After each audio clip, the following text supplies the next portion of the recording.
Good afternoon, everyone. Thank you so much for joining another live on Rumination News Network. I want to thank you for coming and joining us. Now, today's discussion is titled The Lie of Multipolarity. Patrick Wood exposes the global technocracy behind it. There is a growing belief that the world is moving away from US dominance toward a fairer multipolar order led by BRICS, by new alliances, by so-called alternatives to Western power. But the question we must ask is this: is multipolarity real, or is it an illusion masking a deeper, more dangerous system of control?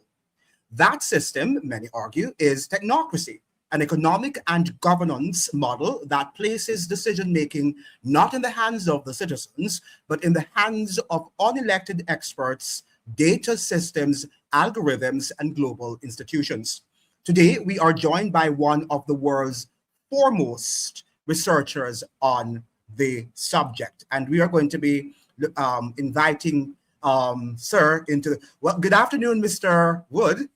Good evening. Good afternoon. Yes, good afternoon, good evening, where you are, and I so thank you so much for joining us. It's My a long pleasure. time that I've wanted to invite you on the program. Go ahead, Mr. Patrick. Awesome. Yes. It's going to be the most interesting podcast I've done in a long time. Yes, and thank you. I'm looking forward to it. Now, let's introduce our guest. Patrick Wood is one of the world's leading researchers and critics of technocracy, the economic and political system quietly replacing democratic governance worldwide. He is the author of Technocracy Rising and Technocracy, the hard road to world order, and has spent decades exposing how global elites, corporations, and unelected institutions are shaping or reshaping power beyond nations, beyond ideology, and beyond so-called multipolarity. Today, he joins us to explain why the idea of a multipolar world may itself be a deception, and how technocracy is the real operating system behind the global order we're living through. Patrick Wood is leading authority on technocracy and global power systems. For decades, he has, warned that the world is not moving toward the multipolarity, but toward a technocratic order run by unelected elites. So let's look at some of his works, and those of you who are interested in Mr. Wood's work, you can go. He has some works here. I think here I have them here, Mr. Woods. So we have I told you about his book, his most recent book, and he has some other works here on technocracy. But let's go. We'll look at that eventually. I have it written. So, Mr. Woods, thank you so much for joining again.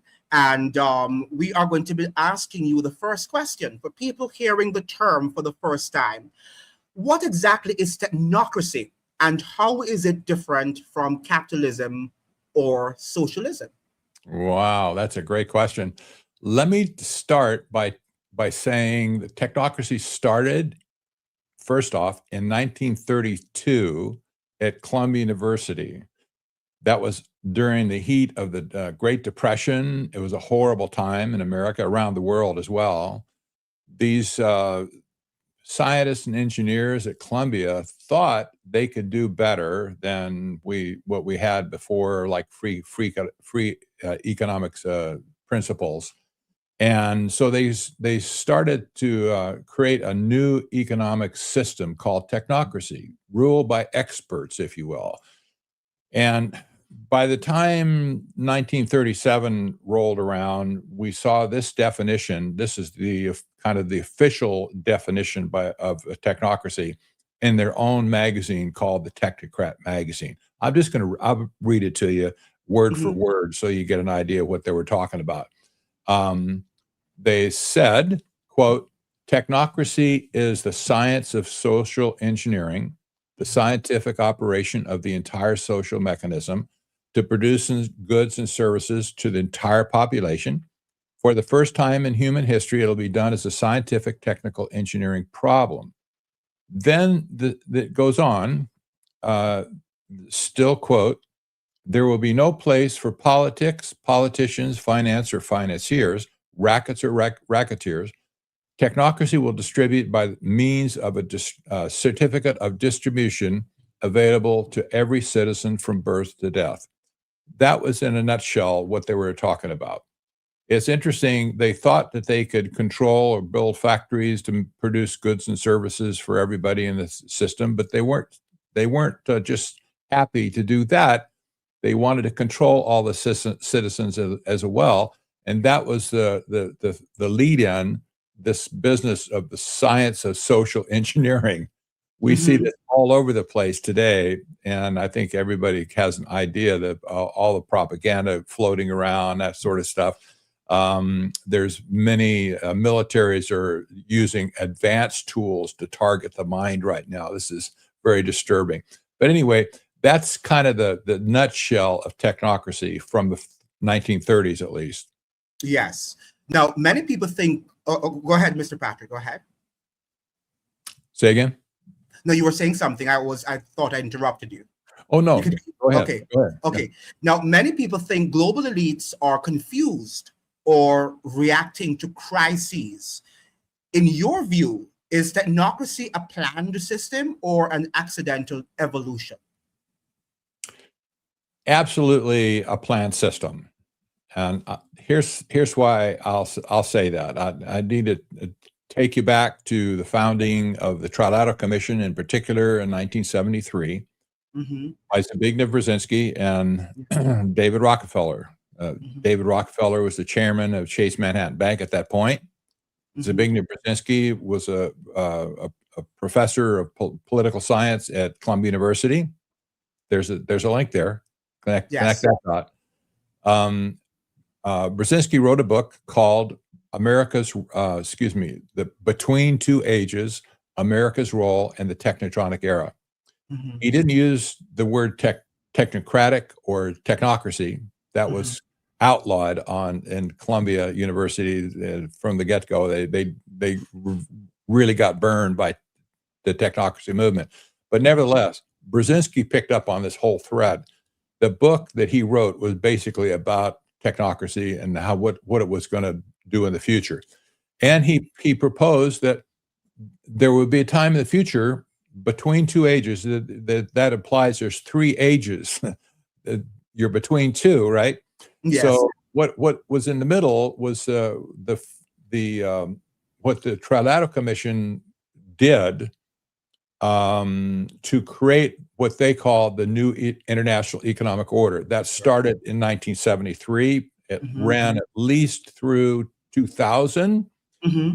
Then we see this technotronic era coming to fruit, if you will.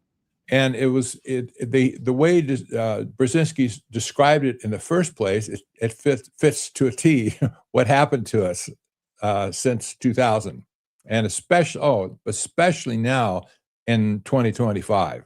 Yes. So, okay. So going back a little further here, 1973, that was the beginning of the Trilateral Commission.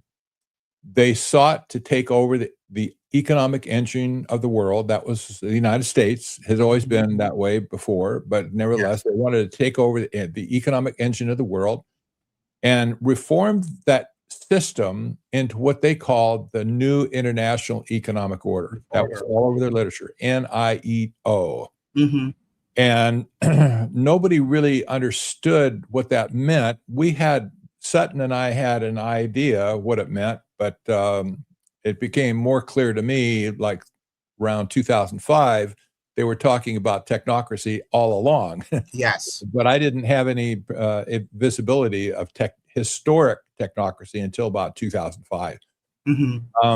So along the way, in any case, the first thing that the Trilateral Commission did is that they handed the whole project of the NIEO over to the United Nations. The UN, within 9 months of the founding of the Trilateral Commission, they created with a general, what do they call it, the resolution 3201, I think it was, declaring that they were going to establish a new international economic order. Same language. Yes. Everybody forgot it at that point. What does that mean? Who knows? Whatever the UN said, nobody paid attention. Yes. I pay attention now for sure. But when it came time for the United Nations to create their doctrine of sustainable development in 1992 with the Rio Conference, yes, the first Earth Summit, that's where Agenda 21 was born. Yes. And the people that crafted that policies, or those set of policies at that point, they were all members of the Trilateral Commission. One was Gru Harlem Brundtland from Europe. Another one was Jim McDeal from the United States. They were credited as creating single-handedly, by the way. They were credited to they were the ones that created the doctrine of sustainable development. That was warmed over technocracy from the 1930s, pure and simple. It was a resource-based economic system.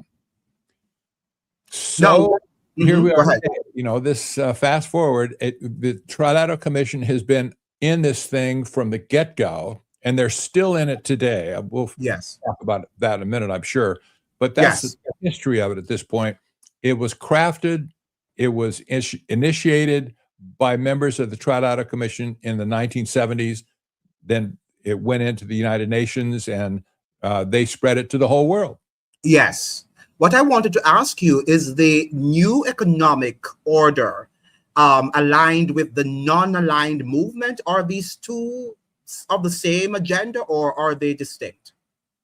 It was seen to me, and I think this was brought up, by the way, when Agenda 21 in 1992, some critics brought up that there was no division in the North Hemisphere necessarily, but there was resistance in the South Hemisphere, and it was kind of framed as being development as usual.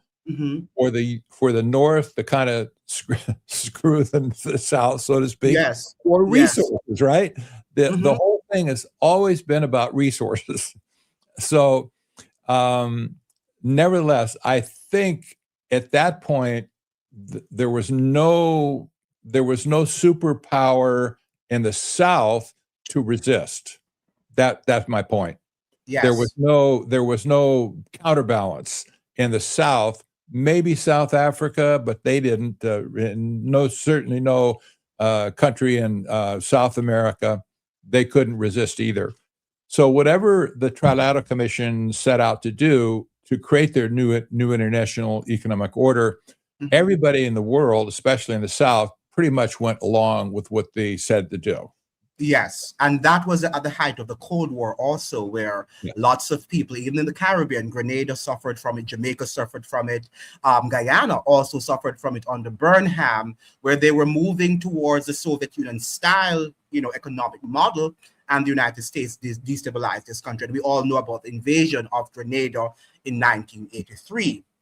Now, Mr. Wood, are China and Russia genuine alternatives to Western power, or are they operating within the same technocratic framework? Absolutely, they are. Could you please explain to us? This is defensible too. When China came onto the world stage, it was 1976 when Zbigniew Brzezinski himself brought Chairman Deng to the United States, wined him and dined him, and they all were smiling and having a great time. At that point, before that time, China looked sort of like North Korea. They had no economic system. They were flat on their back. They didn't have a clue what they were doing. And when Brzezinski brought Chairman Deng in, I almost say like a pawn, but nevertheless, he was the premier at that time. And he was a communist for sure. But Brzezinski didn't tell the rest of the world that his cronies in the Trilateral Commission were already developing China's infrastructure illegally, I might add, because it was not it was forbidden for Western companies to operate in China because they were our sworn enemies at that point. So, correct. okay, so this is really dicey. But companies like Bechtel Engineering, for instance, the largest private industrial engineering company in the world, they still are, by the way, private as well. Bechtel had already completed, I think, 18 major projects, infrastructure projects in China when that meeting took place with Brzezinski in 1976. The rest is history. What happened in China at that point? They did not apply. They did not apply the principles of free market economics. However, what Brzezinski taught them was technocracy. Pure and simple. We saw this, and nobody paid attention at this point. I'm sure nobody in the world understood what was going on. But technocracy was that was a fuse, if you will, that lit China to export from our country, especially all of the industries that moved to China using the infrastructure that companies like Bechtel built in the first place. Cheap labor, for sure. The mass migration of industry after industry and after industry in America, that made China into the country it is today. It was all based on Western financing, Western technology, and especially the Western bullheadedness to get it done, right? Yes. So we see today, well, let me back up a little bit. In the year 2000, Time magazine wrote an article. It was called "The Revenge of the Nerds." You can look it up. This has nothing to do with, the title doesn't have anything to do with China. But it was about, the whole article is about China. And they said China has morphed into a technocracy. They just said it flat out. Wow. And they said, using the historical context of technocracy, going back to the 1930s, where Brzezinski certainly would have told them, the history of technocracy. But this article basically said, well, China is being run now by engineers and scientists, and it's a technocracy. This hasn't changed ever since, even though probably I'm the only one that calls it a technocracy today. But nevertheless, Time magazine that said this in the first place. Why was Time magazine an important organ to hear that from? Because Time magazine was one of the original companies, media outlets, that was part of the Trilateral Commission in the first place. The editor-in-chief, his name was Hedley Donovan. In 1973, he joined the Trilateral Commission with other media moguls, and that was kind of the propaganda arm of the Trilateral Commission for several years. Even David Rockefeller bragged about that in his memoirs. It was published in something, 1992, I think it was.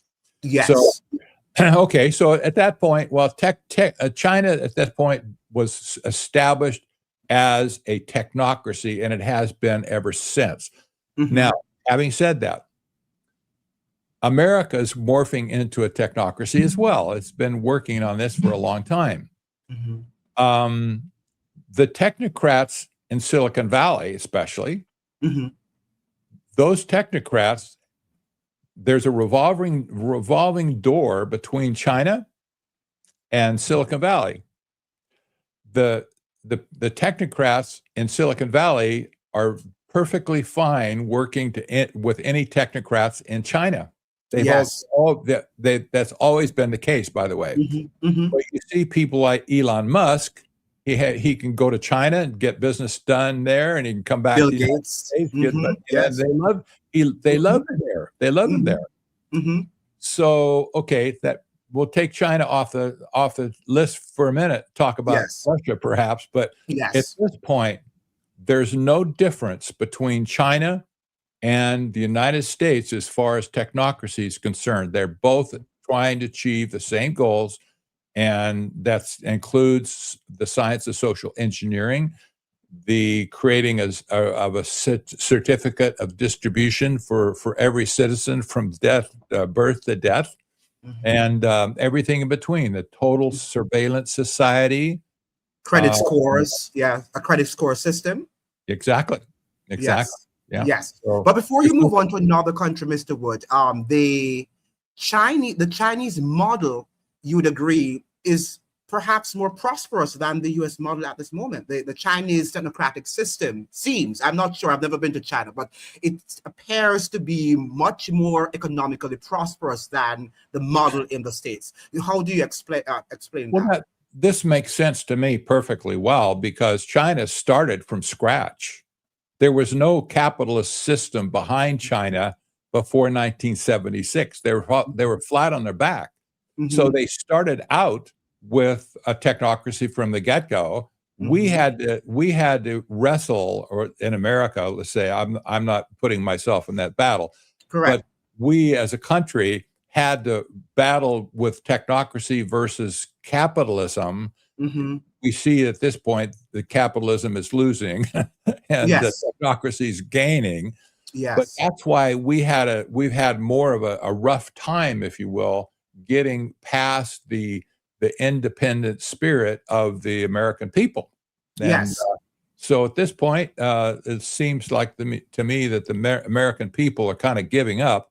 Hopefully not, but at this point, it looks like technocracy is winning.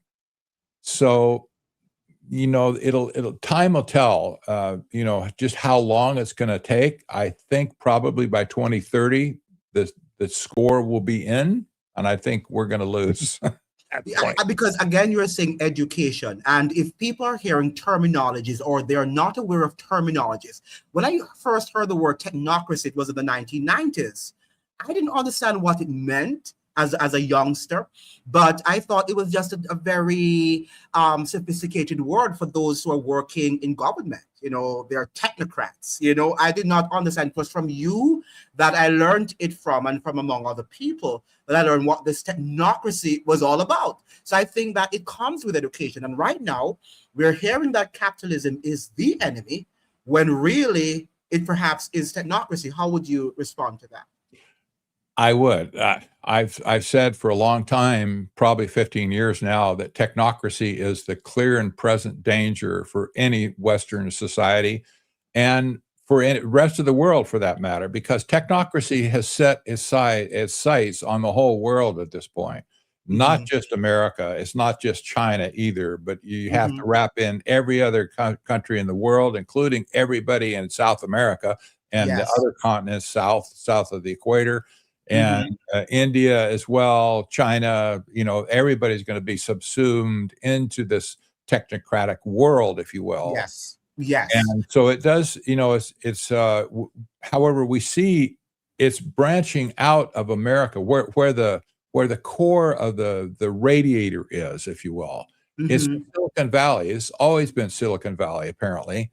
And so we see the rays going out of that area, that at least the mental stuff going out of that area, it's reaching into the whole world at this point. Now, that was partly because we had so many multinational companies operating in the United States. They were based here, but they weren't loyal to the United States, right? So you had companies like Monsanto and GE and Halliburton, whatever. All these companies were based in the United States. People thought they were from they're American companies. Well, not really. They had a stretch all around the world, and they still do to this point.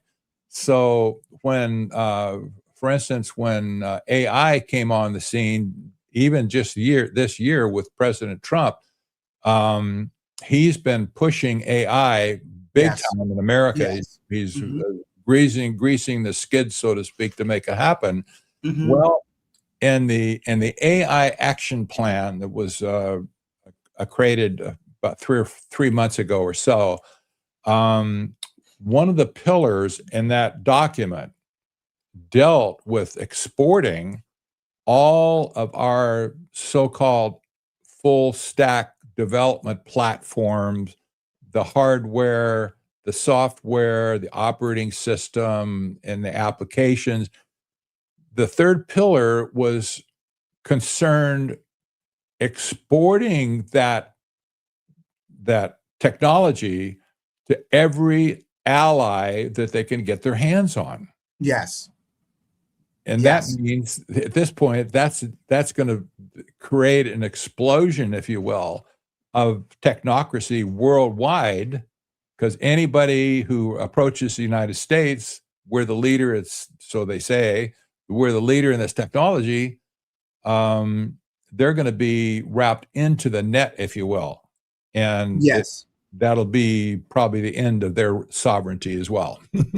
Yes, let's look at Russia, because the people like Matt Taibbi, he lived there during his young professional career in journalism, and many people, including Chalmers Johnson, they have spoken about, after the Cold War, the fall of the Berlin Wall, and how all of these capitalists from the West, they went into Russia. Were they successful at converting Russia into a technocracy? I would agree with that as well. The history of Wall Street, that's the center of financing in the world by and large. England is part of that as well. But Wall Street was responsible for the creation of the Soviet state in the first place, going back to before 1918. Yes. And this is well documented by my writing partner, Professor Anthony Sutton. I read his book. Late 60s. And he traced his research was impeccable. It's unbelievable fortitude he had to get all the documents together to prove his case. But he did, and this is legendary at this point. Nobody in the public really understood what happened, but he documented it, and the press has kind of suppressed it ever since. But having said that, if it were not for the Wall Street banking crowd in the first place financing the Bolshevik Revolution, it never would have happened in the first place. Could not have happened. So it was the same MO there, where you have a country it was pretty prosperous actually before the revolution, but nevertheless they wanted to get the resources extracted from Russia. The way to do it was to get to finance the communists to throw off the yoke of the czars at that point. And they did it. So it was about resources. Well, the same thing happened in China. In fact, I have to say, this has always been about resources. Technocracy is not just the application of technology to try to make you a digital slave. That was never the intent of technology in the first place. It was all about resources and getting all the resources of the world into their hands and away from us as people and as nation states as well. Yes. And, one of the things I'm not understanding about people, Mr. Wood, is the fact that, we went through a pandemic and we saw where each country was pointing. China was pointing its fingers at the United States, its fingers at China. Eventually, we learned that both of them were collaborating. And yet still, we had a pandemic in which, Mr. Wood, for the first time in the history of the world, all powers united in promoting the same remedy. And people are not seeing that. And then, shortly therein, we saw where the US went to war with Russia in the Ukraine, right? And we're wondering what the difference is happening. You are united in this pandemic, and then suddenly you appear to be divided now. How would you describe those sort of contradictions? from the top level, you can't. You just, this is why people are scratching their head. It doesn't make any sense. It doesn't. Until you understand that there's something going on behind the scenes, below the water line. If you don't see that, you can't explain what's going on the surface of the water. Yeah. Now, is multipolarity simply a rebranding that keeps people focused on geopolitics while ignoring economic control? That's a great point. I read the definition of technocracy at the start. Yes. Let me just revisit this. Please. There will be no place for politics, politicians, finance, or financiers. That's what they said. No place for politics. Yes. Technocracy is not political. It's economic. Yes. You can't talk about technocracy and try to define it in political terms. Yes.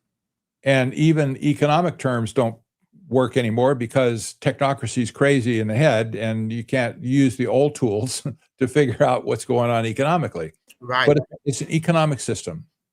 And as such, the only reason they're operating in the political realm is only to get to subvert, if you will, the economic system more into their favor.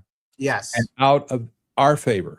Yes. But there will be a time in the future where the political systems of the world are going to be thrown into the trash can, especially in America. In America, this really disturbs me because our politicians here, top to bottom, they don't have any fear of technocracy, and no clue that these people are going to come for them at one point in time in the future, and they're all going to get thrown under the bus.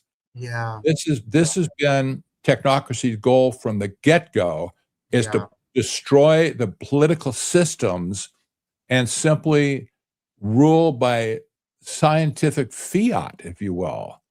And in their mind, this is so egotistical, it's so twisted. In their mind, they think, well, we have the science. What's to discuss? Yeah. There's no discussion here. If the science says this, you have to obey. And we'll tell you the scientists what that says, because we're the scientists after all. They're like the priesthood. It's a religion. It's a religion. Yeah. It's a religion. It's a religion. It's scientism, as you perfectly put it, and others have also. Now, who really benefits from the idea that Western dominance is ending?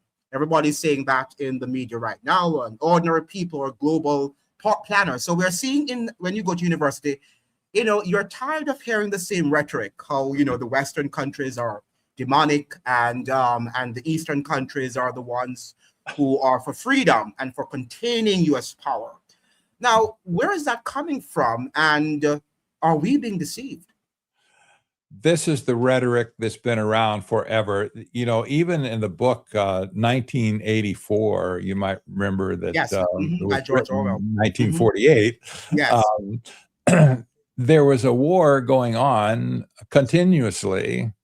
The same thing in I think Brave New World had that aspect as well. But he had this idea where we have to have somebody to fight against, so people can be rooting for this side or that side or whatever.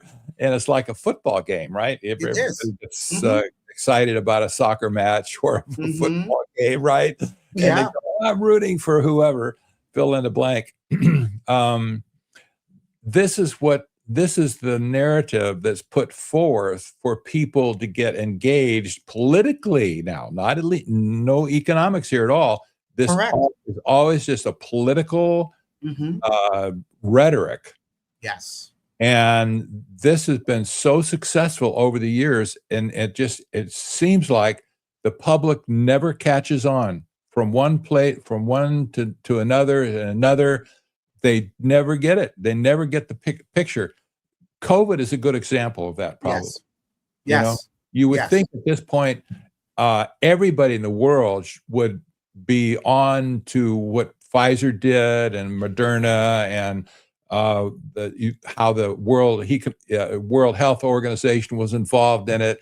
And you think at this point people would have given up the whole thing about the wearing mask and social distancing and all that nonsense. It was just pure fiction. Yes. But I'll tell you what, I just saw a guy yesterday. We're driving around, my wife and I were driving around. We saw a guy on a bicycle outside getting some exercise, and he was wearing a mask. Wow. Wow. What could you say? There's nothing you can say to somebody like that. Yeah, it doesn't make any sense. Yeah. One of the things I've realized is that because our world is spinning so fast now and there's so many distractions out there, people sometimes get it for a second. But after the second is passed, another distraction comes and it just distracts them from what really is happening. And that is where we find ourselves. Maybe we are now a century where we have loads of information before us, but how many of us understand what really is going on? Very few. Well, what do you say about that? This is apparently been a strategy, part of this business of the science of social engineering, I'm sure, to divide people's attention into segments where they can only focus on short-term, whatever, fill in the blank, looking at a post on Facebook or something. And they're apparently at this point, they've been so conditioned into those short-term things, they can't think long-term. Yes. Now, the things that we're talking about here, hopefully we're the long-termers, but people on the street, by and large, they can't carry a conversation with what we're talking about here because we've already exceeded 30 minutes. Yes. Yes. and we can spend hours talking about something as complex as this, right? I know. They should be able to do that, but at this point, unless they really are just gobsmacked, like whatever, they won't pay attention. Yes. But this is that we've had at least 2 generations at this point that have been subject to this science of social engineering. Yes. Started with social media for sure. Yes. But even before that, there was programs going on that tended to divide people's attention. But if people are so distracted all the time, they'll never see the forest through the trees. I was a part of the academy in the States, and when you reach to the graduate school level, I think that's the most boring part. It was the most boring period of my life in terms of everybody's repeating the same thing. You go to sociology class, they're repeating the same thing. You go to history class, they're saying the same thing. You go to political science, and you can't question, you can't challenge the status quo or what people are saying, because it's almost you're for imperialism. You're either for or against. There's no middle ground. There's no balance in the conversation. And this is what I find. Do you find that also too? Not sure. Exactly. You're right. Yeah. Once the global narrative, once that's set, people who are caught into that global narrative will parrot anything that's given to them. That seems to be the way, even without questioning. So, you think that people with advanced degrees, they're subject matter experts. They're supposed to be. Even the scientists, like the genetic scientists and biotech scientists, all those people, you would think they have some grasp of what they're saying, but apparently either the money is too much for them. They get grants and stuff from organizations like the NGOs and stuff to say what they're saying. Maybe the money is just so great for them. they say, I'll say whatever you want. I don't give me a paycheck. Give me a paycheck, you know. Yeah, yeah. But it comes a point where you're bored. I'm bored easily. So I'm bored of repeating the same thing constantly over and over again. In fact, on YouTube here, I hate the fact that the algorithm puts you into one area to talk about, because if you talk about other areas, it doesn't show your videos to anybody. It bores me to death, because I don't want to get up every morning speaking about the same subject matter. I want to speak on a wide gamut of issues. But Mr. Wood, if technocracy is the real system replacing capitalism, what are its core features? You might have said it, but let somebody, the ordinary man on the streets, and probably some are still joining the program, what are the core features of this technocracy in our society today? You know, I'm gonna read you something out of my book here, my Yes. latest book. Yes, please, and please say it, and please say it. Yeah. Go ahead again, Mr. Did you say the book again? Technocracy had 6 requirements, only six requirements in 1932. That's amazing, thinking, considering how broad the scope was to transform all of society. But they only came up with 7 requirements. But let me just give you a couple of them. Oops, excuse me, I got the wrong chapter here. Here we go. Let's see. While you're looking for it, I'm seeing energy control, data, behavior, monitoring, efficiency over human dignity. Yeah. Okay. So number 1 is register on a continuous 24 hour per day, the basis, the total net conversion of energy.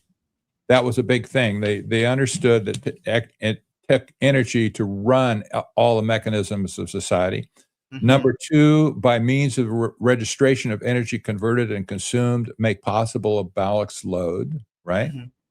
Number 3, provide a continuous inventory of all production and consumption. Number 4, provide a specific registration of the type, kind, etc. of all goods and services, where produced and where used. Number 5, provide specific registration of the consumption of each individual, plus a record and description of the individual. That's enough to get the point. At this point, it's always been about energy, especially since the war on carbon was declared at Rio in 1992, right? That was a big feature. The war on carbon started right there. So it's always been about energy, one way or another. It's always been in the mix. Cap and trade, carbon credits, that sort of thing. Then we have all of the surveillance that's taking place, not just to take your picture in public, but it's drilling down now into every facet of your life. And they're concerned with where you go, the things you're looking at, even if you don't buy them, they'll observe your behavior. You looked at this item on the shelf over here too long. They're going to put that on the target list or whatever. Where you live, even where you live now, they're tracking. You have to. I was with PayPal, and they're asking me, "Where are you now?" And I'm like, "That's not your business," And I'm wondering what was the new rule that came up? PayPal, you have to tell them where you are, or they will put a block on your account. It's weird. Yes, and at this point, the internet is going to be the seedbed of total monitoring and surveillance, because you see this at this point, all of these initiatives in Europe, the United States, China, especially through age verification requirements, regulations now. Their idea at this point is to suck all of your internet traffic, wherever you go, everything you look at, every password you put in, doesn't matter. They want to track everything. That gives them the ability to build a psychographic profile on you. This is the most dangerous thing we've had in the history of of our race, the whole Yes. human species. Yes. Yes. And again, I hearken back to this business of the science of social engineering, because Mm-hmm. this is on the table from the get-go. People think, well, this is all new. They just brought this up. They just invented this yesterday. No, they didn't. They were talking about it for almost 100 years at this point. Yes. Now Yes. we see the fruits of their labor at this point. Yeah. And it's no coincidence, Mr. Wood, that the pandemic started in China. And then Yep. when it was in China, we were looking at, oh, that would never happen in the West. What they're doing in China, the lockdowns would never do it. But the model was being practiced on them. The experiment was done on them while we were watching. And then eventually we did the same thing. What would you say to that? In America, it was patently illegal to do gain of function research. They just sidestepped the United States and turned it over to China to do it, and they gave him the money as well. They gave them the seed stock, if you will, of the virus in the first place. Here's a nice project for you. Here's a lot of money. Go do this over here, and God bless you. If you get caught, don't look at us. Yeah, yeah, and the laws, but the laws that of the pandemic came from there, from China. Because everything they did, we did, essentially. But they had to test it there first on their population before they tested on the population in the West. Now, where do digital currencies, carbon credits, and sustainability fit into technocracy? Well, I think you just explained it, so I don't think I need to go into that again. Now, is technocracy compatible with democracy? And that's a very important question. Is technocracy compatible with democracy, or does it require authoritarian governments? It requires anything other than a democracy, republic, or whatever that has a political system. Mm-hmm. If you have a political system, that will not be acceptable, period. In the end, they want to remove all the political system altogether and just rule by fiat, by scientific fiat. Let me just say this is another aspect of the financial world at this point, because they wanted to do away with currency back in the 1930s. That's what they said. They wanted to get rid of any vestige of the dollar bill or any other paper currency. Pound sterling, yeah. And they wanted to use energy credits as Mm. the basis for paying people a universal basic income that they could spend on goods and services according to the energy that went into making them in the first place. So that's how they viewed their system. Well, there's still, to this day, there's been a grudge against paper currencies in the world all over the place. I don't care where you go to, China, Russia, India, doesn't matter. There's been a full court press on removing the currencies of the world and substituting something else. We know now this concerns blockchain as well as cryptocurrencies, which are based on blockchains as well. And at this point, the Federal Reserves of the world have been working to create a payment system that would be based on blockchain, not on the currency du jour in your country, right? Well, in America, this year, President Trump put a block against the Federal Reserve, our Federal Reserve, to not pursue any research on central bank digital currencies. Everybody cheered. Oh, he's going to get out. He's going to, shut down the central bank. Blah blah blah. Well, didn't happen this way. That way. What happened was the arch technocrats in Washington D.C. have created an alternative column, if you will, an alternative privatized system for currency, controlled exclusively by the technocrats themselves. Now we see, well, this was not about creating a payment-based sort of a currency like the central bank wanted to do, but now they've expanded their vision not only to include a payment system, but also an asset-based tokenization system that can tokenize any asset or all assets in the world. Yes. So you have this is something that the Federal Reserve could not do. So now they've erected a new financial system in America. It's privatized. It's under the control of these technocrats in Washington, D.C.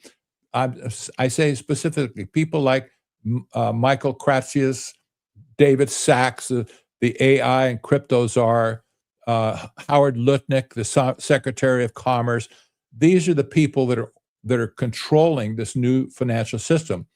Their idea is this at this point, seeing that the debt that's associated with a fiat currency system is going to be blown up at some point. The end is near for the debt-based system anyway, probably. Yes. But in their mind, they're making way for an asset-based economic system that will be based on blockchain and tokenization.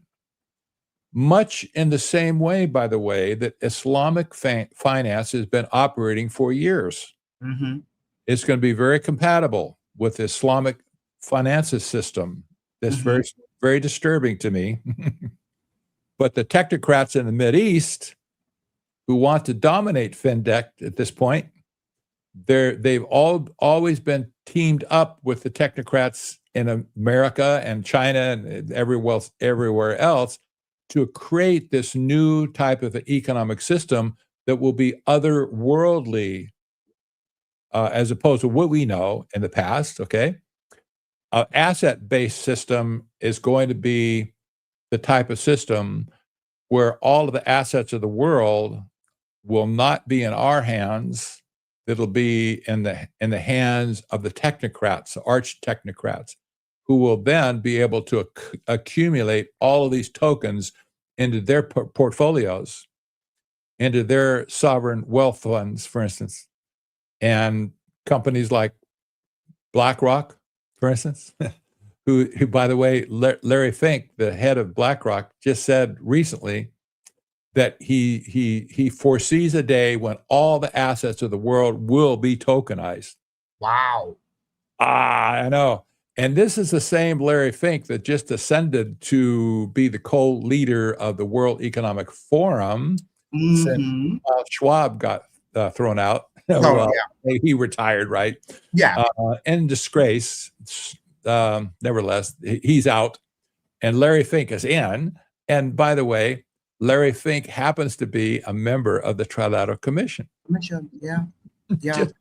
Yeah, it's amazing. I was reading an article by Politico the other day in which the article stated that Trump's foreign policy committee is just made up of 4 people, essentially, Witkoff, himself, his son-in-law, Jared Kushner, and somebody else, some Susan, I can't remember her name. But the fact of the matter is that when you look at Witkoff, these are just real estate people, right?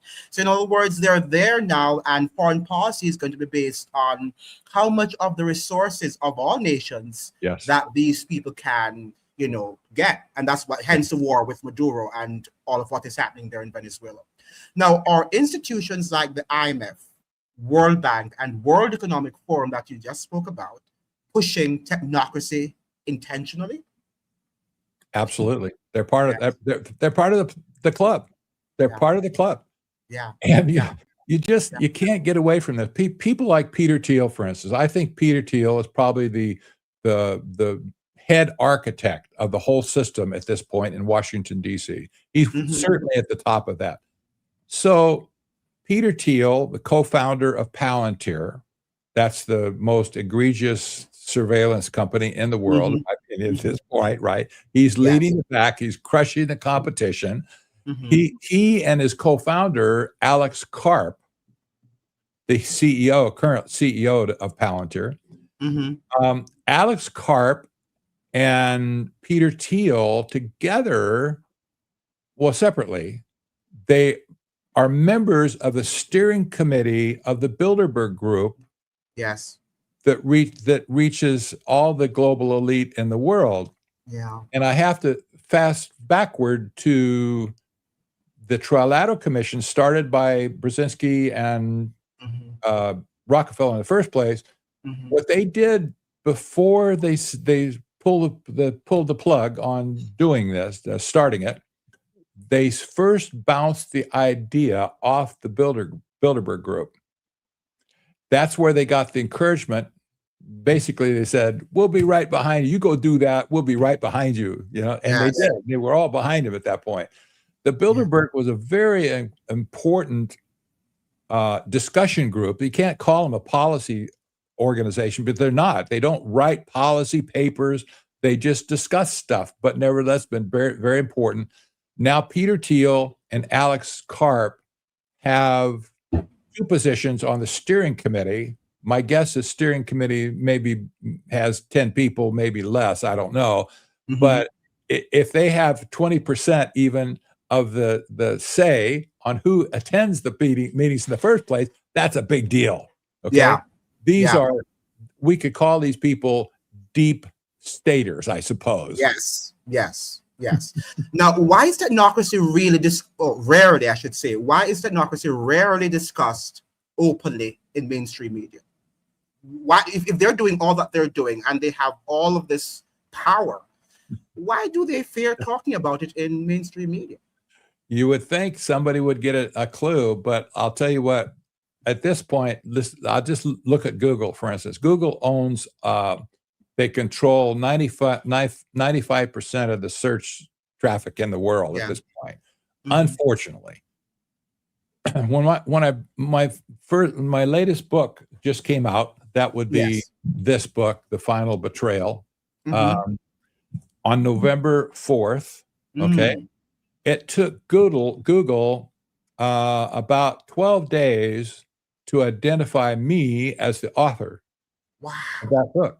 Now, our book sales at that point were going very well. I was surprised, honestly, that people were catching on. People were buying books by the 2, 3, 4, 5 books at a time, 10 books at a time, out of the gate. And our sales were cruising along at a level very consistently for 12 days. After that, all of a sudden, our sales went down by 2/3. Wow. Boom. Just like that. Because Google doesn't want this message out. Pure and simple. They censored my other books as well. I have to be fair to them that I've been universally kind of banned from the whole platform at this point. But if you try and search for just the words, the final betrayal or the final betrayal, you won't find any reference to my book until you get to page 5 or 6. Go to any other search engine. Go to Bing, Yahoo, Yandex, I don't care, any other engine in the world. You'll find my book will appear at the very top of the list on the first page every time. So Google is censoring me to death, basically shutting off the people who want to find my book. They hear me on a broadcast. People are going to hear on here. They're going to go to Google and they'll try and find the book. They're not going to find it the way they think. Right. Yeah. I'm not sure if you noticed that Google, when you're searching for something, the first thing that comes up is an AI version of what the thing is about. And then it begins now to influence you whether or not you should go and dig deeper into the matter, because it's going to say to you, oh, well, that's a conspiracy theory, or it's not accurate. It's just, I don't, have you recognized that? Oh, yes, absolutely. No, my name never appears in that other than to say, well, stay away from that guy. But the question you ask, why doesn't mainstream media talk more about technocracy? That's why. If they can't get it on Google, they don't report on it. Period.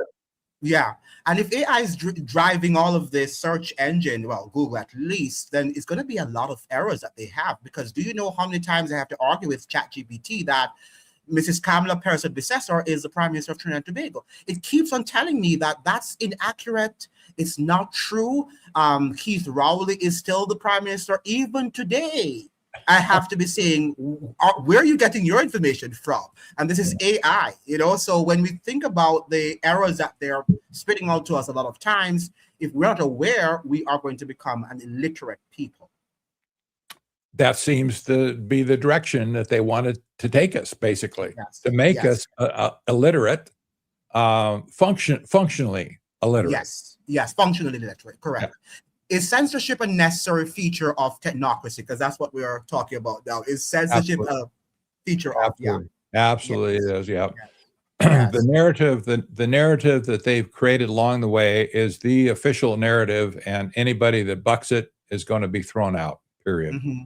We saw this at the World Economic Forum, for instance. The book that Klaus Schwab wrote, was it called The Great Narrative, something like that? I can't remember, but that was it. They said they declare the narrative that's going to fly, and everybody else's narratives is out the door. Yes, this is a free speech issue, by the way. It is clearly, and you see the ugly end of this whole thing, for instance, in England right now, where people are being arrested for things that they tweet. Yes. Or say on social media. Yes. Somebody complains and, I'm offended. Oh, you offended me. Oh, my feelings are hurt. They arrest the person who did the offending, and if they don't apologize, they put them in jail. Yeah, I'm seeing that. Crazy. So, yeah, it's crazy, in the West, and it is talking about in the Western world, right? But we believed in freedom. Now we have our last question. We're just going to go to a few questions. I know you have to go from our subscribers, from our viewers. If multipolarity is a myth and technocracy is the real system emerging, or probably what we have now, what is the big lie people must stop believing right now? Wow.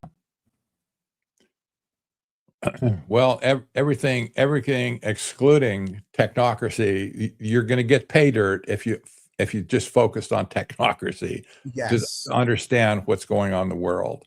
Yes. And I will back that up by quoting a global scholar, a very high-ranking global scholar, brilliant guy. His name is Parag Khanna, from the youth school in Singapore, and he hobnobs with all the elites of the world.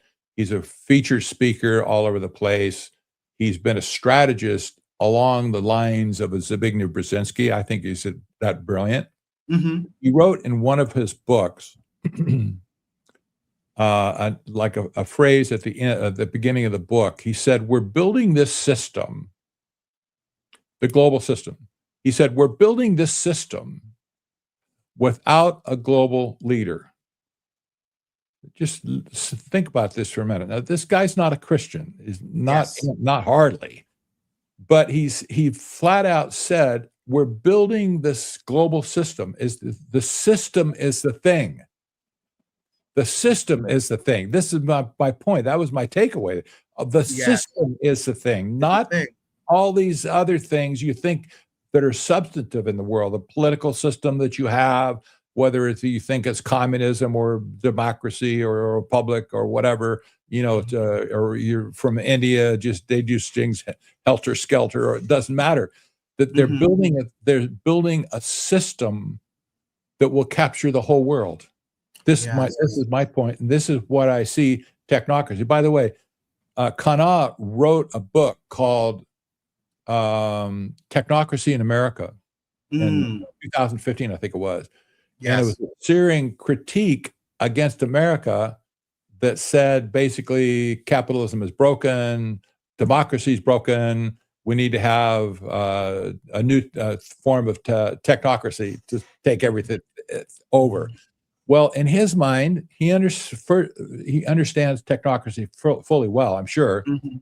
But in his mind, he is looking at building a system that is not going to be headed by President Trump or Chairman Xi or Putin Yes. or Modi. Yes.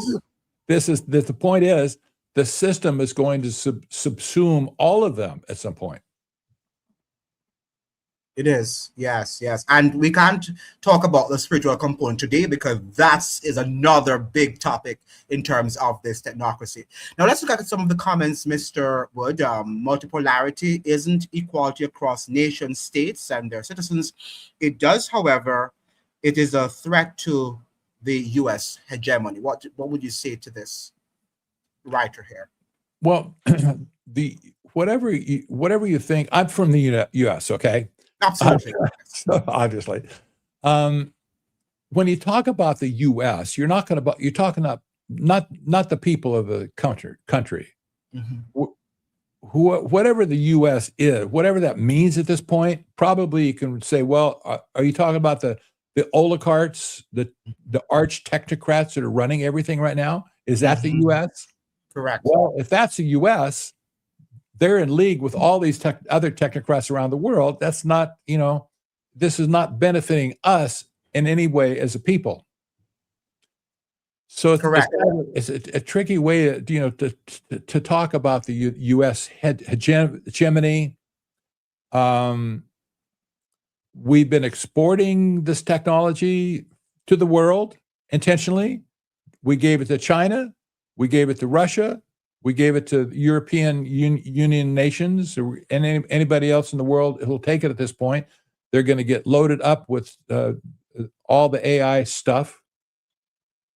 And, is there really a conflict going on between the nations, like maybe the BRICS countries versus, European countries? No, you can't defend that there's any substantive, disagreement here because it's all political. And I say again, this has never been about politics. It's always been about the resources of the world, period, end of subject, full stop. Look at the resources and follow the money. Yes, absolutely, absolutely. And I know myself is saying I wasn't aware of this definition. Thanks. And one of the things to Mr. Wood is that we tend to look at things in parts, in bits and pieces, and we cannot look at the whole thing, the system itself. So if I had, for example, titled my live today surveillance, you'd have seen maybe 100 and 300 people on the live because there's surveillance and they're all, but when you think about that, surveillance is a part of, it's a piece of technocracy. This is something that they can't understand. So I'd rather sit out and not looking at everything because they're on their multipolarity and there's going to be a multipolar world and you and I are not going to convince them that there's no multipolar world. Yes. Now we have Lion saying he's thinking about a Western systems. What would you say when people say that you're thinking that technocracy is about Western systems? Well, would you consider that China is part of the Western system? I don't think so. We've been talking about China along the way and just how closely aligned China's technocracy is with the United States. Mm-hmm. There's no division there at all. There's no conflict at all. Mm-hmm. They bluster against each other. But that doesn't mean anything. That it could be gas. Who knows? It doesn't matter, right? Yeah. When you look at both of these systems as pertaining to technocracy, you see that irons out all the other stuff that's coming out. And so it's not appropriate to even to think about, well, it's Western countries that are doing this. No, it's not. This is a global initiative to put. Here's something I just discovered recently, by the way. Yes. China has built its a brick and no, shoot, what's it? Give me the name of the Belt and Road Yes, Initiative. yes, initiative, yes. This was part of the technocratic agenda in the first place, to build an infrastructure to control all global trade, right?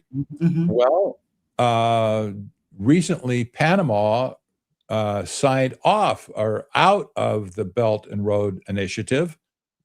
China's still there, operating some companies and ports and so on, but it's officially off the list. That puts Trinidad at this point as a main touch point for Belt and Road in your region. This is something Mm. to consider. I thought well, it's not strange, I guess, but when you consider what China has done around the world, do you think the Western companies or countries are interested in the Belt and Road Initiative? You bet they are. They're watching it like a hawk. They've even invested in it in certain countries themselves. Interesting, because it was yesterday that I talked about the US versus China and how Trinidad, probably yesterday or Friday, how Trinidad is perhaps the most strategic country right now Yeah. that both world powers are fighting over. And Trinidadians are seeing that right now playing before their eyes. Now, another thing I would say for those who are talking about the Western system, look at the United Nations and you'll see that look at what has happened to the Gaza area. And we have China and Russia on the United Nations security. What are they doing about it? Are they protesting against what is happening in Palestine, or are they just mouthing things and going along with things? Now, these are the things we have to look at, and we have to be very wise and alert. Yeah. Now, Brzezinski ideas is what the West are currently working towards. How would you respond to that, Mister? Just to respond to him briefly. This is exactly what the book was all about. Between Two Ages, America's role in the technotronic era. He didn't say, by the way, that we were going to control or be the hub or the orchestrator of the technotronic era necessarily. I think it's happened that way, however, because most of the technology that's plaguing the world today was invented in Silicon Valley. Yes. And these are the nutcakes, in my opinion, who don't care what they invent, and they just they're going to do it because they can. Yes. And they're doing a lot of evil stuff, in my opinion, that will plague the world. But nevertheless, this is what this was what he called the booming, buzzing confusion result. Yes. Now, the Caribbean nations need to understand the world economy and what got us, of course, and we don't have to respond to that. We do have to respond to that. Now, we have the to rival America until China come along. Now, one of the things we need to understand here, and when we talk about, where in the world have you read that China and Russia want a multipolar world in which everybody's going to function within their part of the wood, and they're going to respect their rights and their freedoms? I mean, what book was written about that? Do you know of any book, Mr. Wood, that was written? I don't. Or any policy paper. I don't know where these people are getting their ideas from in terms of China and Russia are working for a multipolar world in which our rights. In fact, I have been saying to them that despite that United States has a lot of flaws, and we all know that at this point it's an empire and is doing some terrible things out there in the world. However, it is the only constitution in the world that suggests that all of us are created equally.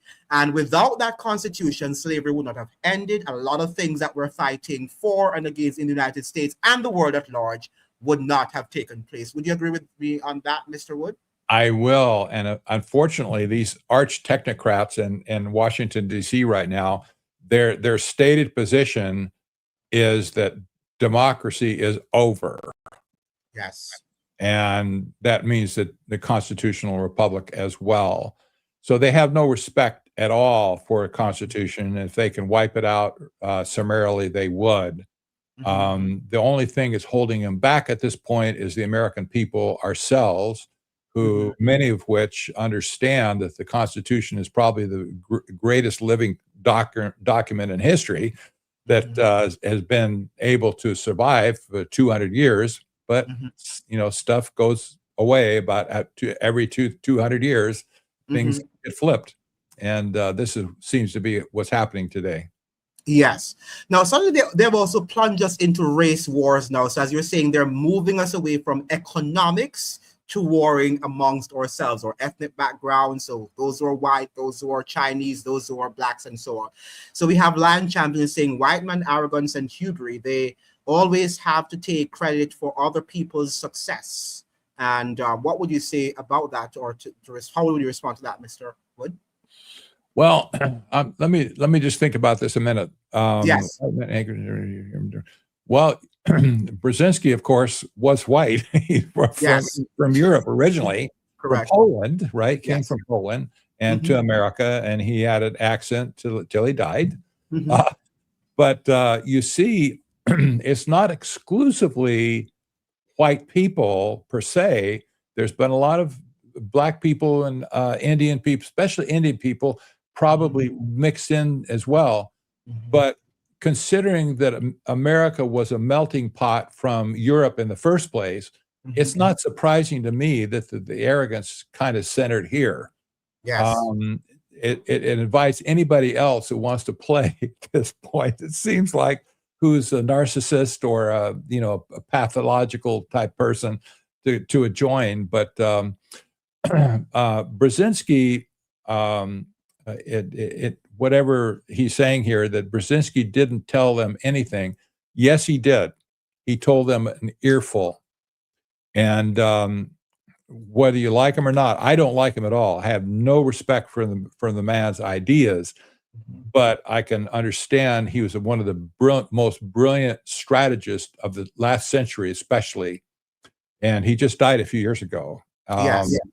So Brzezinski was the guy that orchestrated. In fact, history says definitively it was all Zabig's doing. That was his doing to bring Chairman Deng into the fold, to the Western fold. And that's just history, like it or not. That's what he did. Yes. And he didn't teach them about free capitalism or free market economics. And that's why they're so far ahead of us now at this point. The same thing happened, by the way, in Japan. After World War II, how was it possible that Japan could rebuild all of its infrastructure and strip America's clean at that point with their industrial production, all the automobiles, as technology that came out of Japan? It was because the whole system was wiped out. Yes. They had to start from scratch. They had no other reference point at that point. So they fell into technocracy as well. Yes. So the only problem with America is that America had all these people here, people like probably me, are still thinking the old way, that, what, we're really happy with our Constitution, don't take it away. That's it. There's a lot of people that are resisting this in America at this point. And that is what I want to say, Mr. Wood, that it is a constitution that they hate. Until the American Constitution is ripped away and torn to pieces, then they know that they can ultimately bring in dictatorship in the world. Notice that anybody who is suffering in the world, they're always telling, in America, this is what happens, and the Constitution of the United States is what people believe in, etc., etc. So the Constitution of the United States is still the exemplar of freedom in the world. It's not the people we're talking about here now. We're talking about the laws. And that is what I say to people. I'm not siding with white or black or Muslim or whatever. I side with the law. And that is what we need to do, ladies and gentlemen. So we have done, Shelley saying they are all working together, pretend like they're enemies. Do you agree with that, Mr. Wood? Yep, agree. Yeah. Yes, agree. So we have, let's look at what you're saying here, Lion Champion. Raw earth and raw materials high-value American industries cannot run without these. Yes, which is true. This is why the Western techno elites need a good relationship with China. What would you say to that, Well, Mr. there you Wood? go. That's by and large true. We have a Yes, good working relationship with China on many fronts. yes, And however, I would probably, at this point, we might talk about where industries will be making things in the future. mm-hmm. Maybe it'll be China, maybe it'll be here, maybe it'll be in India. Mm-hmm. Uh, Europe is not the center of production right now, apparently. Yes, But you know, where cheap labor exists, factories get built. yes, And at this point, with all the talk of robots and robotics coming into play, who knows where the new factories will be built at that point? Maybe in America, maybe in your country. I don't know, but yeah, that's a very good point. Yeah, that's a very good point. Now, they're not working together. They exist together for need. What would you say to that? well, you could make a case for that, I suppose. I think so. I think they Mm-hmm. are working together, but Mm-hmm. you know, that would be my opinion, I guess, of it. Yeah, what I say, Mr. Wood, is that they're working together to defend the global elites, and to extract the resources from the ordinary man. In that way, they're working together, but they're never together as we're seeing, with the British and the French and the Spanish. They're always working against each other, plotting against each other. But when it comes on to protecting wealth of the global elites, that is where we can say that they're working together. How would you respond to that? Exactly. Yeah. You know, when you consider how many resources have been accumulated over the decades, since at least since 1973, Mhm. you could look, country after country after country has been raped, if you will, by the United Nations or the World Bank or the IMF. Mhm. And you see, when large tracts of land, rich land, Mhm. is put into like a wildlife fund or some other protection, like the United Nations has their heritage zones. Every time this is executed against a country, Mhm. up goes the weasel, where that you never see that land again. Yeah. It's not on the public market anymore, and the Yeah. people of the country can't exercise any authority over it either. In Yeah. America right now, there's over 680 million acres under the ownership by the federal government. Yeah. That's incredible. Yeah. That's almost 30, it's over 30% of our whole country is Yeah. owned by one entity. That's the federal government. And Amazing. you can see nation after nation. And if you look cumulatively from 1973, and then especially since 1992, when Mhm. property rights really went under attack, this has been the underlying theme. Get the resources away from the nation states and the people that own them as well. Yes. Why do you think Trump has been backing down to China?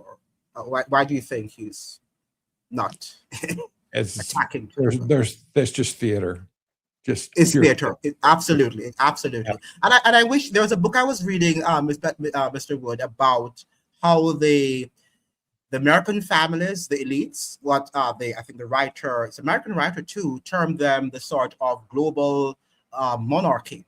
And these elite families marry into Chinese elites, and so that they can be able to buy influence within whatever administration comes in. So all of what you're seeing, as Mr. Wood is saying, it's just theater. It's not necessarily true. China is not interested. They are developing their own technology. Is that true? As he's saying that with the influence of Americans. So they're working together from that perspective.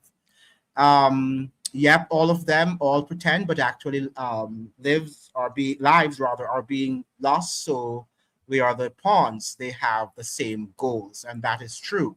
Now, obey the science, right? Obey the science rhetoric. We saw that the road cameras now can't read that very clearly. But Mr. Wood, I think that let me see what this guy before I let you go. At the end of the day, if the leadership in the African continent decides not to sell anything anymore, even China would be in trouble. What would you say to that, Mr. Wood? Amen.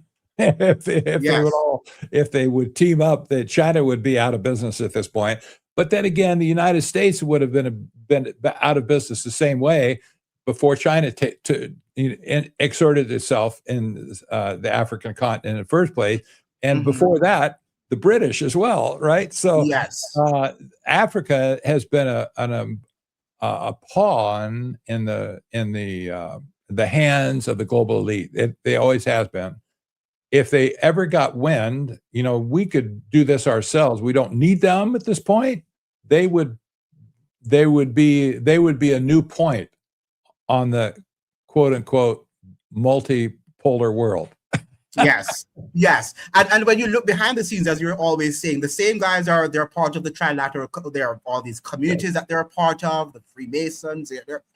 So all of these people work together. And as Mr. Wood is saying, when you speak about the country, you have to differentiate between the political elites, the economic elites, and the citizens.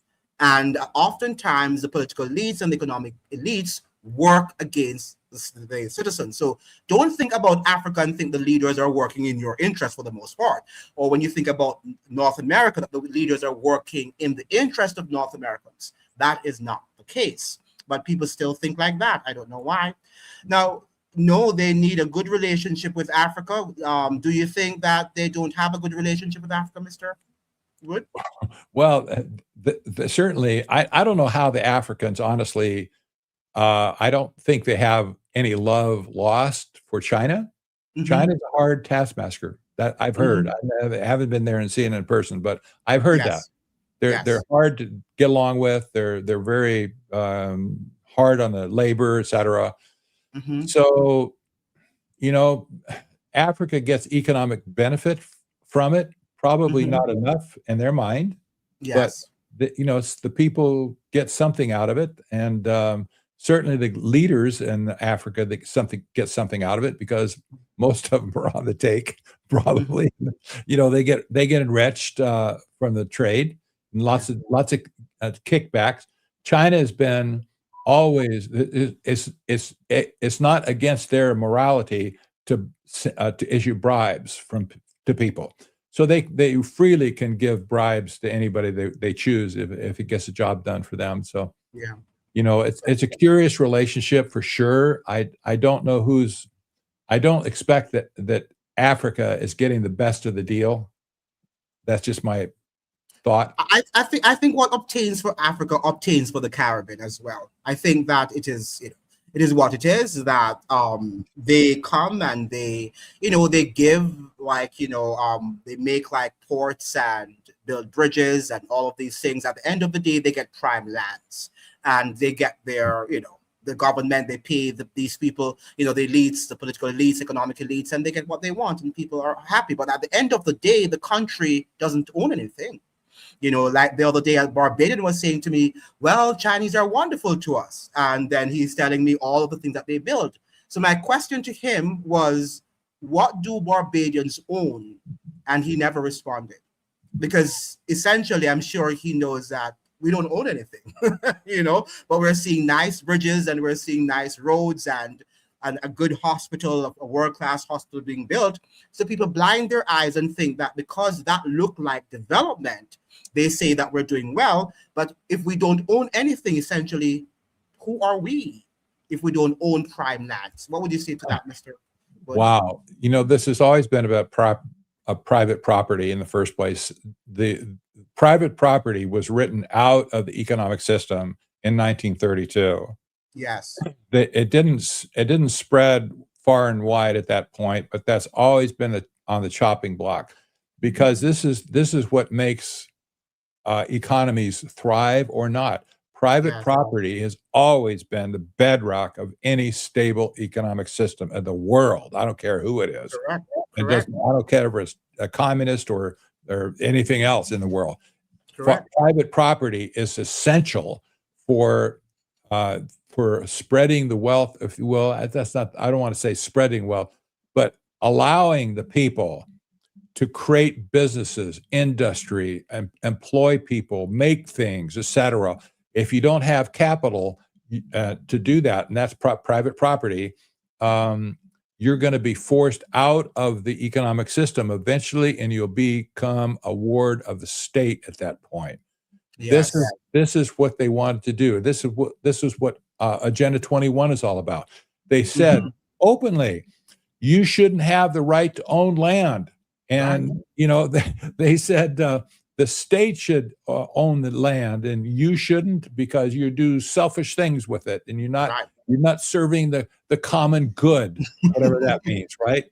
Yeah. So, any time that private property rights have been taken away from you personally, as well as your country, that is just going to shove you into the slammer at some point. And it's really, really sick.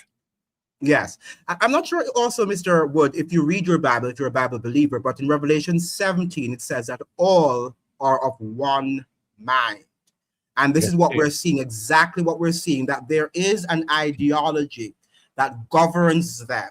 And whether or not they're enemies and they're working, they don't like each other, that ideology unites them. And that is what we have to understand, people, that we're not thinking in terms of ethnicity, in terms of nationality. We're looking at a global system in which they have an ideology, as Mr. Wood is saying, is this technocracy. And technocracy has many components to it. And we're seeing all those components being implemented in our current world. I know we have to, this is our last one for you, because you've been here long enough. The Caribbean and the African continent have been drained of resources for far too long. All the leadership needs to do is stop, theoretically speaking. And what would you say to that, Mr. Wood? I would say to you that if everybody in your country, I know this probably wouldn't be possible, if everybody in your country today understood what we're talking about today, you would have an automatic block against these people to shut them down, because they've never operated with permission. They always have to, pull the wool over people's eyes and make them think something else is going on. If you uniformly could get on the same page that technocracy is the evil of trying to kill you in the first place, you'd have an immediate stop of all this nonsense. For instance, you'd kick the Chinese out with their Belt and Road project and refuse their money at that point, and say, we'll go it on our own. Thank you very much. We don't need you to try and entice us into being part of the system, like Prague Kana talked about in his book. And by the way, when we talk about the system, as a Bible believer myself, I am actually, and so. I've always been sensitive to the book of Revelation. I've read it many, many times, taught it actually along the way as well, several times. But when you consider a non-Christian, somebody like Parag Khanna, he's from India, I think, originally, but he's now in Malaysia. When he says we're building this system without a global dictator, that almost sets up Christians to think, well, maybe there's going to be a global dictator at some point in time, and we'll call him, they will call him the Antichrist, I suppose, at that point.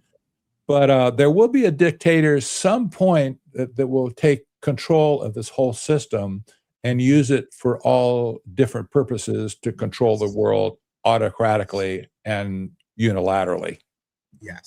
Yes, and that is well said. And I think what is happening is that my theory is that the Vatican, I'm not sure how much studies you have done on the Vatican, But I think that they are, and the United States presidents have called all the popes the moral leader of the world, whatever that means. And that is something very serious, to be looking at a man and calling him the moral leader of the world. And then we have the US being the military power of the world and China being the economic hub of the world. So I think that these three major powers are collaborating in their own way. Of course, they have different agendas within the agenda, but at the same time, they have one agenda, uniting the world into a global technocracy. And I think, Mr. Wood, your final thoughts on that? That's exactly right. I think this is the global plan is its point to capture the whole world and wrap it all into a global economic system based on technocracy, controlled from the top down by them, the scientists and engineers of the world, based on technology. At this point, the highest expression of that technology is AI. There's no doubt in my mind that this is instrumental for their advancement today. AI, that's their nirvana, so to speak. So it's going to advance. It's going to go on from where it is right now, and it'll spread, I'm sure, with its warts and with its failings, et cetera. It's still going to spread, and at some point, it's going to be so capable that it probably is going to do serious damage to the world economic system. That's what they want, though. They want to get rid of free market economics and capitalism altogether. That would be fine with them. And when that whole system falls apart, they'll be there like the phoenix bird rising out of the ashes. They'll be there to rebuild the world with technocracy. Yes. And, and I just want to say that those of us who are not, who might have different belief system, we believe in the American values in terms of those who want to have socialism, let them have it. Those who want to practice communism, but those who want to practice, capitalism, and they want to be Christians or Muslims or whatever, let them be what they want. That's the whole matter of freedom. But what they want to do is to impose one doctrine upon us, which I find to be absolutely, what should I say now, disrespectful one and insulting. Indeed it does, yeah. Exactly. Thank you so much, Mr. Patrick. I hope that another time you can join us on another live where we can discuss some very important matters. I'd love that. Thank you so much for joining the program this afternoon. You bet. Yeah, bye-bye. Yeah, so we will continue this afternoon's program, and let me look at some of the comments that some of you are continuing to make. We have China placed a first charge on ports and vital infrastructure. Would you say that? Would you say that China? Yeah, I would say that, yes. But the fact of the matter, they do place that emphasis on infrastructure. But would you say that they are helping us, or are they helping themselves? Why are they investing in infrastructure? That's the question you need to ask. Would you want to stay with us again, Mr. Would you continue, Mr. Wood, if you probably could answer that if you have not left? Exactly. It's not about you. It's not about you. It's about them. It's about them. Yeah. So it's one thing to create that thing. It's just that the IMF comes into the country and it says that it's there to lower the debt. But lower the debt for whom? In whose interest? Go ahead, Mr. Patrick. Exactly. You might remember a few years ago that China issued a press release that they were going to move something like 250 or 300 million farmers off their land and move them into cities, mostly the ghost cities that they were building at that point, and take all their land and build it into factory farming. Just 300 million farmers, really? What are 300 million farmers going to do if they all know farming for generations and generations? You're just going to move them off their land? And well, this is really twisted for sure. Some of them probably stayed, but a lot of them did get moved, and they were just ripped out of their property, whatever, and put in new cities. What does that tell you about the respect that China has for its own people. Do you think they're going to have any respect for you if they need to do something to you? Do you think they're just going to say, Mr. Nice Guy sort of thing? Not hardly. Not hardly. They have no respect for people at all.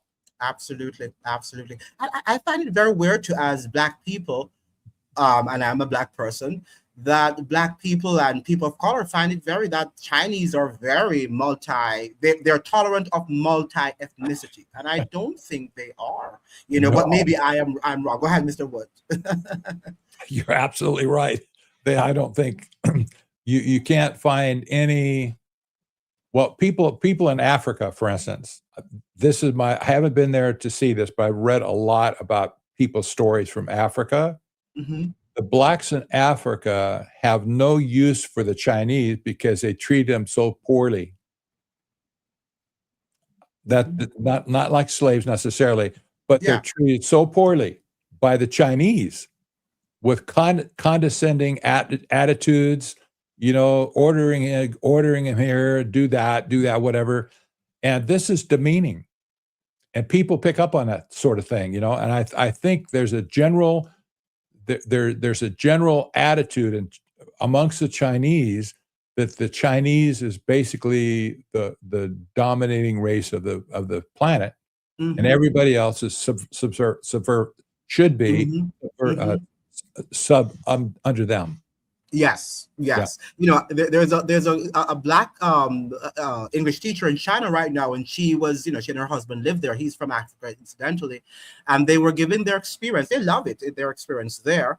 But she was saying that when she's in a meeting, like when they call, she's a teacher of English there, when they have a meeting and she's giving her perspective as a Black woman, or if they ask her to edit a document in English, something that they wrote, the way they talk to her and when she offers her suggestion on something that they can do is so denigrating, is so demeaning that they're, make sure you edit it well. And she's, yes, I've looked over the documents many times and it's properly edited. But, they're making sure that perhaps she's not as good as she pretends or she thinks she is, So I know them. I've also worked with them, and they're not easy people to deal with if you're not strong, knowing that what they are going to run roughshod over you. I know that for a fact. Now, China essentially loaned the Caribbean the money to build infrastructure. I think that we said that. I think I have this already. I'm sorry. The leadership, aka elites, won't stop. They strive on domination, imperialism, and exploitation. Seems that way. Yeah. And I think, how can we stop them? Is there any way to stop the global elites, to stop the domestic elites from ruling? Politically speaking, if your political establishment understood how threatening they were by this technocracy, they would take action on your behalf. Yes. That's the purpose of government in the first place, to take care of the people, protect from outside forces, if you will. This is an outside force that wants to capture you. If your political elites in your country got wind of this and they really understood what was going on, they would take measures to stop it. And you could put an end of most stuff almost immediately if they understood what to do in the first place. But if they don't understand it, they can't do anything. Right. This is our problem in America at this point. Some cities, on an individual basis, some cities get the idea that these data centers are a bad thing, and so they're putting the kibosh on letting them come in and steal their energy and the water table and all that kind of stuff.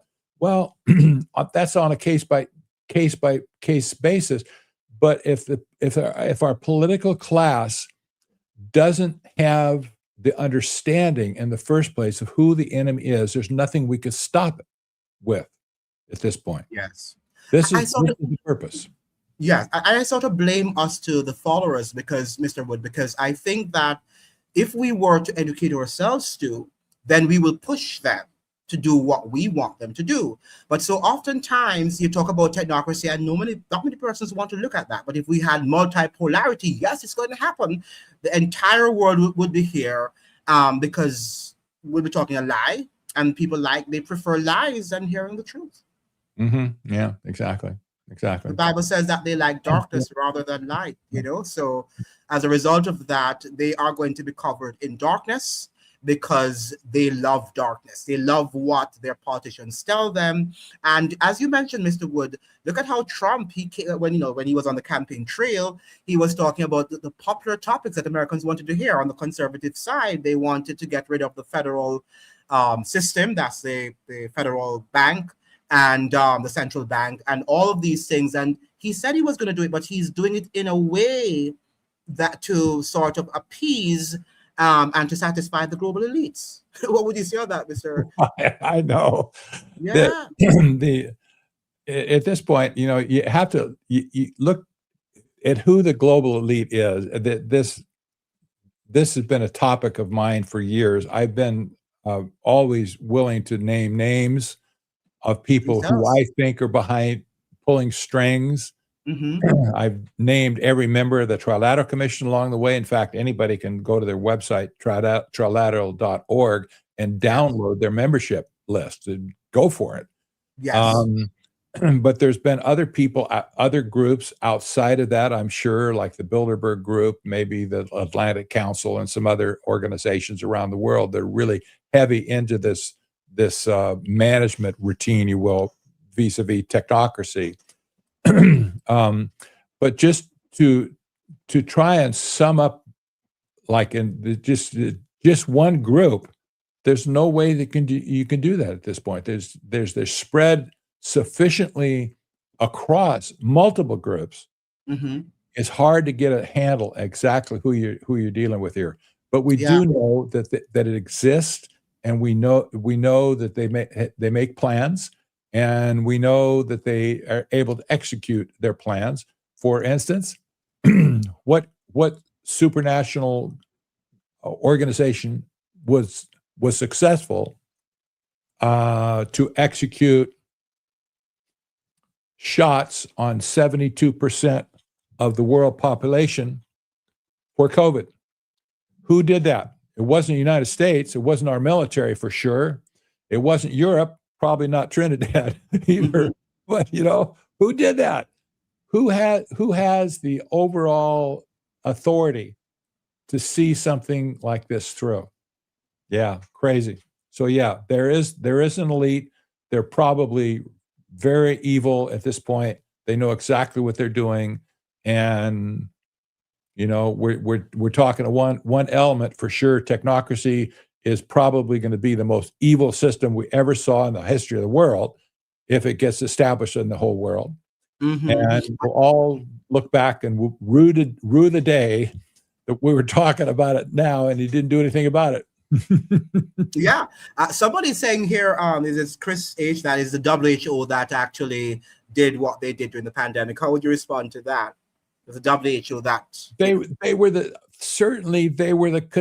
contagion that took the new international economic order away from the Trilateral Commission in the first place. The WHO was always part of the United Nations along the way, and has been instrumental and to spread this idea of technocracy all over the world. Yes. So they haven't been independent at all.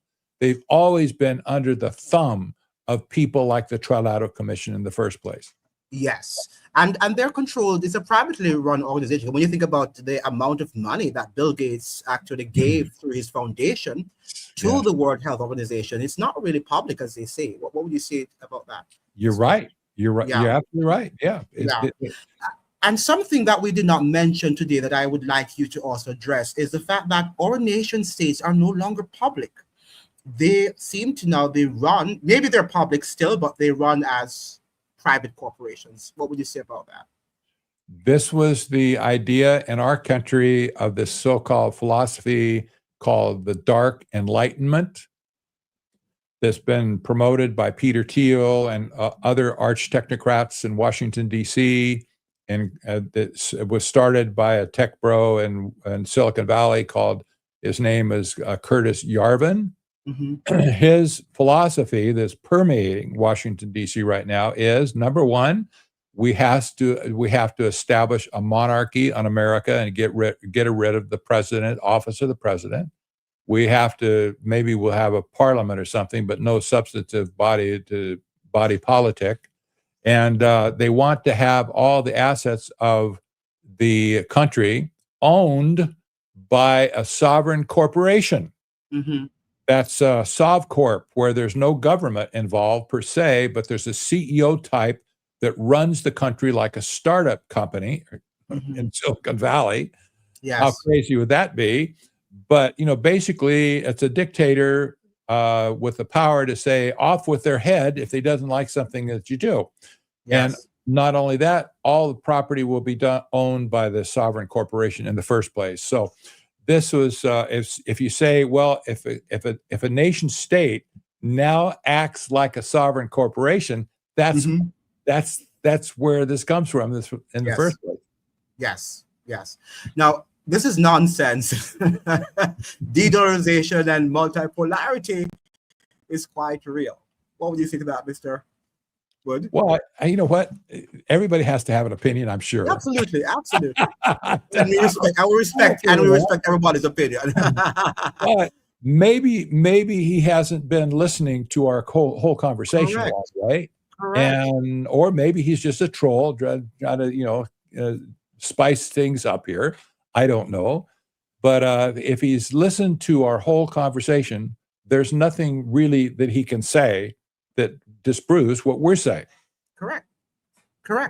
And I just even mentioned, Mr. Wood, that Trump was talking about getting rid of the federal bank, and we see what in direction he's going, and even his own base, the MAGA group, are upset with him now, because they're seeing him going onto a different direction than the path that they thought he was going to go into. So not because they tell you that they're doing this, like the de-dollarization and all of that, it means that they will get rid of the dollar, yes, but in what direction are they moving into after getting rid of the dollar? Will it be better for you without the dollar? That is what you have to ask yourselves. You can't just say that because they're doing this, it means that it is in your interest. And that is what you have to understand. But it's really a lot of energy I have to expend. I'll tell you what. This is the essence of my book, The Final Betrayal: How Technocracy Destroyed America. Yes. And this is about from the inauguration to now in December. What's happened is not anything that anybody expected before the last election. We had no clue. Nobody had one clue what the Dark Enlightenment was. Yes. And what philosophy has been brought in as a result of this administration. Yes. Is patently anti-American, is, in my opinion, is patently anti-human, and is anti-civilizational as well. Yeah. So, we're upset. We're upset about it here. We're not learning, because every day we're waking up to the news. Right now, even Black people in the United States are realizing that the Democratic Party, to which they have been so aligned all through the years, doesn't mean them well. And they're now finding other alternatives because they realize that all they're talking about is race, and and gender equality and all of that. Apart from that, they're not doing anything to improve their economic lives. Exactly. I'm just so sick of this in America. We've been so played along the way with all this race nonsense. Just give me a break. When I was in my 30s, I went to Rhodesia. That was before Zimbabwe. And I went there on a geopolitical tour. I was studying the gold mines and stuff in South Africa. Took a trip up to the capital in, I can't remember exactly what it was, but it's in Rhodesia. Yes. And I was so impressed on the street, even at 10 o'clock at night. I was so impressed how well the people got together, how they related to each other, whites and blacks. It was stunning to me to see even single, walking alone, single white women walking on the sidewalk, going to stoplight, waiting for the light to change, even talking to strangers, black people on the street. There was no animosity. I didn't see any conflict. Nobody's scared for their lives or something like that. You know what? That just set a picture in my mind. If everybody would just get their hands off of this race issue, we could just get along fine. You know what? It's just no way that this division should exist, except the people want, other people in the world want to get everybody fighting amongst each other so they can't focus on the first enemy above, whatever that is, and take them out first, and then everything goes back to normal. But go ahead, Mr. Wood. Go ahead. No, I'm done. Yeah, what I say to that is that there are real race problems in all these countries, in the United States and in South Africa, even in Brazil. But what I do tell people is that the people who are responsible for creating that rift are the same people presenting the solutions. Yes. And that's why we can't trust them. Exactly. There are real problems, but those problems have to be dealt with by good laws, implemented by the government, definitely, but by educating also the populace about where we came from as humans, because that is a human race. All of this race nonsense is nothing, because there's no race is a social construct. And this matter of white and black, and and to be black is this, and to be white is this, and all of that is nonsense. I believe more in people's cultures and their cultures and nations rather. So I'll say to Americans, American blacks and American whites have more in common than a Russian white person, than even a British white person. Why? Because they're from the same culture. You're right. Yeah. Right? And they're from the same nation. So that is so when we divide people like that, it does not make any sense. Does not make any sense. Speak the same language, right? Eat the same food for the most part, and the list goes on. But these people who create the division, Mr. Wood, are the same ones now who pretend to want to solve the problem. What would you say to that? That's exactly right. This has been going on for decades and decades and decades in America. Yes, and that's the problem. So when you're listening to the Democratic Party and the Joe Bidens and the Kamala Harrises, they don't want to get rid of race. Yeah, they're not interested in that. They're more interested in pushing an agenda like that we're talking about. Go ahead, Mr. Wood. Let's see. Oh, you were looking at I like that. Yeah. Yes. Move on. Nothing to be happy or nothing. Yes. I think he was sort of giving a snapshot of what the World Economic Forum, that you own nothing. Exactly. And be happy. Yes.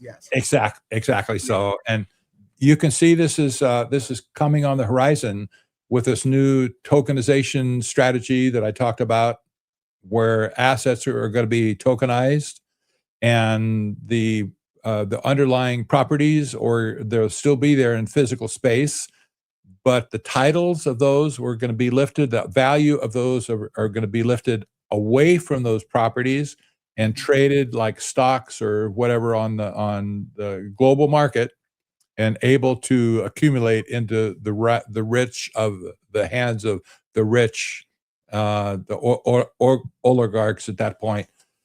So you own nothing and be happy. And you'd be happy. Yeah. You won't be very happy, I don't think, but nevertheless, that's what they say. Yes.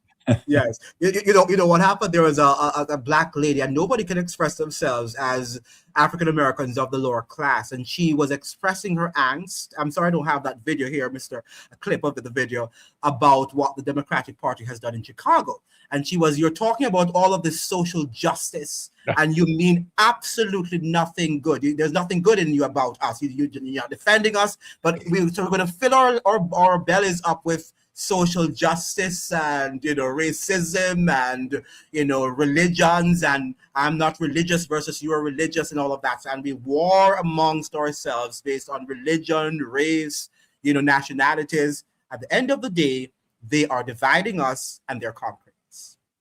Yep. Yes. Yep, exactly.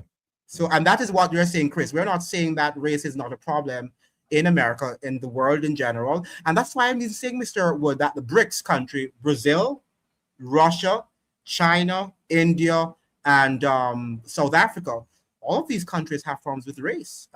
Brazil, for example, is noted to be the country with the most Black people outside of Nigeria.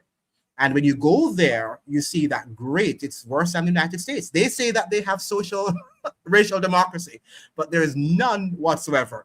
And when you say, but why is it that most of the Black people are at the bottom? They say, well, it's just, that's how it runs. If you make money and you can go up to the top, And I'm saying, why would people think about multipolarity, associating it with those countries, Russia, China, Brazil, South Africa, in which the race problem perhaps in these countries are worse than America? Because at least America, you can talk about these problems.